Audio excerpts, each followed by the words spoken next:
मैं डॉक्टर अमित भटनागर पंतनगर कृषि विश्वविद्यालय में सस्य विज्ञान विभाग में प्राध्यापक के पद पर कार्यरत हूँ। इस चैनल के माध्यम से मेरे प्रयास है किसानों तक सही जानकारी पहुंचे ताकि उसका लाभ वो खेती में ले सके। आज जो बात करना चाहता हूँ वो ये है कि क्या हमें अपनी फसल में एमिनो एसिड जो अमीनो अम्ल है, क्या उनका छिड़काव अपनी फसल पे करना चाहिए?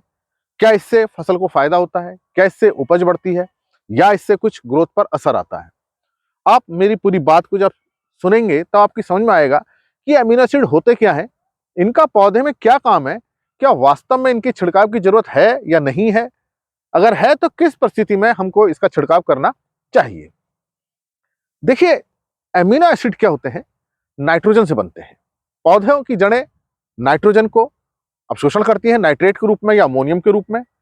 अब वो नाइट्रोजन पौधे के अंदर जाके अमोनियम आयन में बनती है, चाहे वो नाइट्रेट में लिया हो चाहे अमोनियम आयन में लिया हो, अमोनिया में बनती है। और फिर इसके कई सारे रिएक्शंस होते हैं और फिर ये अमीनो एसिड बनाती है और पौधे के अंदर कई सारे अमीनो एसिड बनते हैं और ये अमीनो एसिड आपस में जुड़ के प्रोटीन बनाते हैं। अब प्रोटीन के बहुत सारे काम होते हैं पौधे के अंदर, तो जो प्रोटीन बनती है वो बनती है अमीनो एसिड से और अमीनो एसिड बनते हैं नाइट्रोजन से। अगर हम अपनी फसल में पूरी नाइट्रोजन दे रहे हैं, पर्याप्त मात्रा में नाइट्रोजन दे रहे हैं, पौधा स्वस्थ है, सब कुछ सही है, तो पौधे के अंदर प्राकृतिक रूप से नाइट्रोजन अमीनो एसिड्स बनाएगी और अमीनो एसिड से प्रोटीन बनेंगे और प्रोटीन से फिर वृद्धि होती है, ग्रोथ होती है। तो ऐसी स्थिति में हमको किसी भी प्रकार के बाहर से पत्तियों पे अमीनो एसिड देने की जरूरत नहीं है, क्योंकि ये अमीनो एसिड पत्ती में, तने में, ये जहां नाइट्रोजन रहेगी कोशिका में जाएगी, ये अमीनो एसिड्स को बनाएगी और अमीनो एसिड्स मिलकर के प्रोटीन को बनाएंगे। तो ये हमको इस बात का ध्यान रखना चाहिए, पौधे की ग्रोथ अच्छी हो रही हो, उसमें नमी कमी ना हो, उसमें नाइट्रोजन कमी ना हो और दूसरे पोषक तत्वों की भी कमी ना हो। क्योंकि जब नाइट्रोजन से अमीनो एसिड से प्रोटीन बनते हैं तो बहुत सारे रिएक्शंस होते हैं और भी दूसरे तत्वों की आवश्यकता होती है। तो इसका मतलब यह है कि जो प्रोटीन बन रही है, अमीनो एसिड बन रही है, वो नाइट्रोजन से बनती है। इसका मतलब अगर नाइट्रोजन पर्याप्त है तो अमीनो एसिड्स भी पर्याप्त होंगे, प्रोटीन भी पर्याप्त होगी। तो इसका मतलब यह है कि हमको नाइट्रोजन के पोषण पे और दूसरे पोषक तत्वों के पोषण पे पूरा ध्यान देना चाहिए ताकि हमारा पौधा स्वस्थ रहे। तो बाहर से हमें कोई भी पत्तियों पे ऊपर से इसमें छिड़काव करने की आवश्यकता नहीं होगी। एक तो मैंने आपको ये काम बताया कि अमीनो एसिड क्या काम करते हैं, प्रोटीन बनाना। प्रोटीन पौधे की वृद्धि के लिए बहुत जरूरी होती है और ऊर्जा भी देती है। इसके साथ साथ अमीनो एसिड दूसरे काम भी करते हैं, जैसे प्रोटीन बनाने के साथ साथ जो एंजाइम्स होते हैं वो भी नाइट्रोजन के माध्यम से ही बनते हैं, तो एंजाइम्स को बनाने में अमीनो एसिड का काम होता है। और इसके साथ साथ पौधे में अगर कोई स्ट्रेस है, जैसे कि सैलिनिटी लवणता है या ड्रॉट है, सूखे की कमी आ गई है या हाई टेम्परेचर हो गया है, तो ये एमिनो एसिड्स पौधे के अंदर रह के उस पौधे की सहनशीलता को बढ़ाते हैं, जिसे हम कहते हैं टॉलरेंस आती है।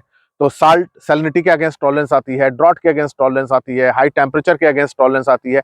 तो ऐसी स्थिति में जब मिट्टी के अंदर पानी की कमी हो, पौधे के अंदर पानी की कमी हो, तो ये अमीनो एसिड इकट्ठा होकर के पौधे की कोशिका को बचाते हैं और उसकी ग्रोथ को मेंटेन रखते हैं। तो ये पौधा अगर स्ट्रेस में है, किसी कारण से ड्रॉट हो रहा है, तो ये अमीनो एसिड्स को अपने पत्तियों के अंदर इकट्ठा कर लेता है, क्योंकि प्रोटीन टूट के फिर प्रोटीन टूटती है और अमीनो एसिड बना लेती है और ये अमीनो एसिड फिर उसकी ग्रोथ को हेल्प करते हैं।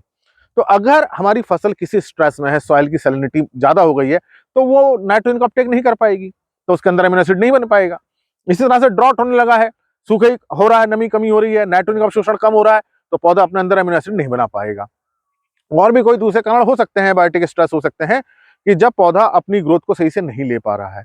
तो ऐसी स्थिति में अगर अमीनो एसिड बाहर से दिए जाएं तब ये कुछ हेल्प कर सकते हैं, कुछ हेल्प कर सकते हैं, पूरी हेल्प नहीं करेंगे, कुछ हेल्प कर सकते हैं। लेकिन अगर हमारी फसल सामान्य अवस्था की है, ठीक ठाक है, सब कुछ सही चल रहा है, तो बाहर से स्प्रे करने का कोई फायदा नहीं है, क्योंकि पौधा अंदर से अपने अमीनो एसिड खुद बना रहा है।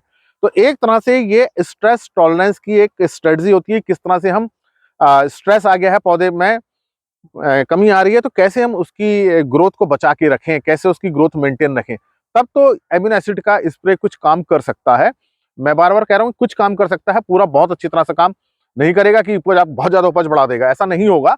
आप पौधे को जिंदा रखने का काम करेगा, उसकी वृद्धि में कुछ हेल्प कर देगा, तो ये कुछ सहायता कर सकता है। लेकिन अगर सब कुछ कंडीशन नॉर्मल है, सब कुछ सही चल रहा है और ऐसी फसल है हमारी, सब कुछ हरी है फसल, पकड़ भी अच्छी है, इसकी ग्रोथ भी अच्छी चल रही है, नमी भी अच्छी है, पूरा पोषक तत्व दे रखा है हमने, कोई ड्रॉट नहीं है, कोई सैलिनिटी नहीं है, कोई कीड़ा नहीं लगा, कोई बीमारी नहीं लगी, और हम आकर के इसमें अमीनो एसिड का स्प्रे कर दें, तो उसका कोई फायदा नहीं है। क्यों? ये पत्तियां अपने अंदर खुद अमीनो एसिड को बना रही हैं, तो बाहर से ऊपर देने का कोई फायदा नहीं है। इसलिए अगर आपकी फसल अच्छी है, ठीक-ठाक है, तो आप इसका स्प्रे ना करें। आप फसल के पोषण पे ध्यान दें, उसकी नमी पे ध्यान दें, उसमें वीड कंट्रोल पे ध्यान दें, उसमें कीट ना लगें, कीड़े ना लगें, इस पे ध्यान दें, उसमें बीमारी ना आए, इस पे ध्यान दें, उसमें कोई कीट बीमारी लग रहे हैं, उसके नियंत्रण पे ध्यान दें। तो अगर आप इन चीज़ों पे फसल की ओवरऑल ग्रोथ पे ध्यान देंगे, तो फसल अपने आप इन चीज़ों को बनाएगी और आप देखेंगे कि उसका अच्छी उपज आपको मिलेगी। खाली आप बाहर से ज़बरदस्ती इसका करेंगे, आपका खेती का खर्चा बढ़ेगा, लाभ इससे मिलेगा नहीं।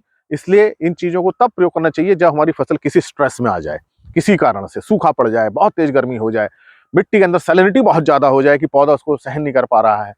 तब ऐसी स्थिति में हम अमीनो एसिड का छिड़काव करके फसल को बचाने की कोशिश करते हैं। लेकिन फिर भी ऐसा नहीं होता कि इससे इतना फसल को बचा देगा कि इससे बम्पर उत्पादन मिल जाएगा, बहुत ज़्यादा उपज मिल जाएगी, ऐसा नहीं होता है।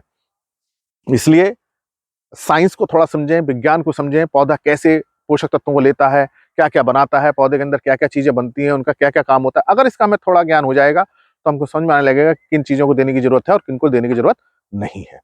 आशा है मेरी बात आपकी समझ में आई होगी कि अमीनो एसिड नाइट्रोजन से बनता है और इसका काम क्या है, प्रोटीन बनाना, एंजाइम्स बनाना, पौधे को स्ट्रेस टॉलरेंस देना, और ये प्राकृतिक रूप से पौधे के अंदर बनते हैं। नाइट्रोजन का और दूसरे तत्वों के पोषण पे ध्यान दीजिए, ये अपने आप बनेंगे और फसल का अच्छा उत्पादन मिलेगा।